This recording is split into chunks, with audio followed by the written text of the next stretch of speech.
talking about 1 Corinthians chapter 13. We've been doing this in a few videos. If you want to go watch those, click on this channel, look at the other videos about the love chapter of the Bible, and it's found in 1 Corinthians chapter 13. So far we've read verses 1 through 10, and now we're going to pick up from 11 and read all the way through to 13.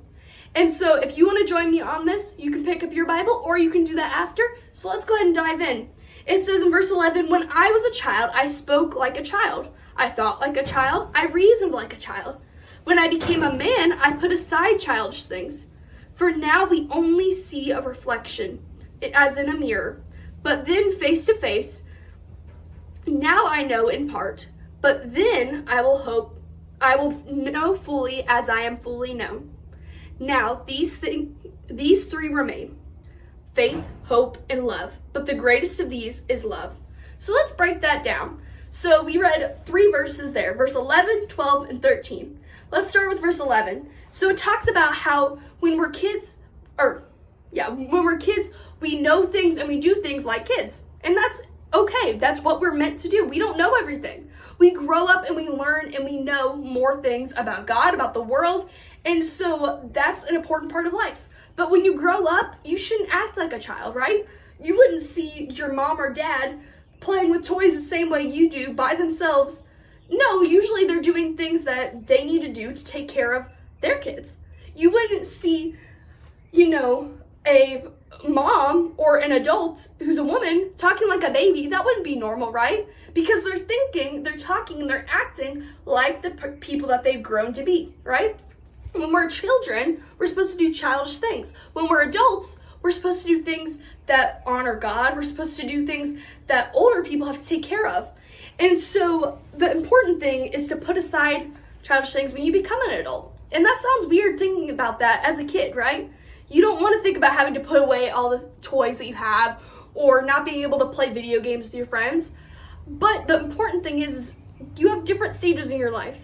And in every stage, God will be with you, He'll be guiding you, and He'll be helping you move from stage to stage. And I promise you, everything will work out all right. And then it says, now you see a reflection.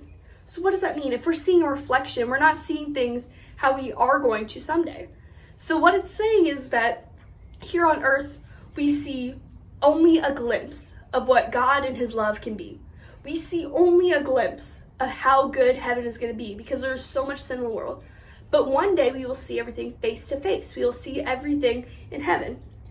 And then it also says that we know only in part, but then you will know, or you will know fully as you are fully known.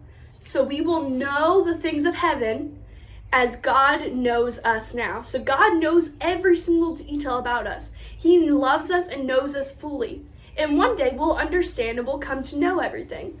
We'll come to know not necessarily as much as God, but we'll know how everything works, right? We'll be in heaven and we'll be in His love. And then lastly, it says, now these 3 remain: faith, hope, and love, but the greatest of these is love. At the end of the day, the best and greatest things in the world are faith, hope, and love. We know that God is love. God is all of these characteristics that we talked about, where He is never ending, He is patient and kind. And so love is the greatest of all of the things in the world. Those 3 are the 3 things that are going to remain: faith, hope, and love. But the greatest of them is love. The greatest thing in the world is God and His love.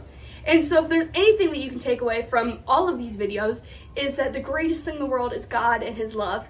I hope that you get the chance to read these. This is called the love chapter. It's 1 Corinthians chapter 13. We just read verses 11 through 13. So I hope you get the chance to read it for yourself. If you want to watch the past videos, they're on my channel. You can click on that. And then not only that, but like and subscribe, share this with people you know, and don't forget to pick up your own Bible. Bye!